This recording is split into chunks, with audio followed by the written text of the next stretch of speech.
Des scientifiques ont démontré que pour chaque heure de décalage d'une prise de poste entre 4h30 et 9h, une variation de la durée de sommeil de 0,7 heures en moyenne était enregistrée. Qu'est-ce que cela veut dire?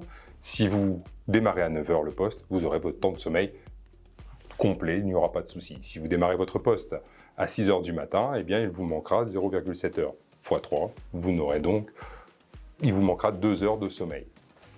Pour les personnes commençant avant 4h30 du matin, la durée moyenne de sommeil est estimée à 5 heures. La veille des postes de matin, les travailleurs sont très souvent dans la capacité de s'endormir plus tôt. Le temps de sommeil lors des postes de matin est donc également diminué. Vous me direz, que peut-on faire? Eh bien, on observe chez le travailleur posté des décalages horaires comme celui que l'on rencontre chez les pilotes d'avion. Lorsqu'un pilote d'avion traverse l'Atlantique, eh bien, il s'endort trop tôt et il se réveille trop tôt. Et puis quand il rentre en France, il a du mal à s'endormir et il se réveille trop tard. Donc l'objectif est de diminuer ces décalages horaires entre chaque poste. On estime qu'il est conseillé d'éviter de décaler de plus de 2 heures entre les postes de matin, d'après-midi et les repos. Mais ce n'est pas toujours réalisable. Lorsqu'on commence à 4h30, c'est pas possible de se décaler et d'avoir un lever pendant les repos à 5h du matin.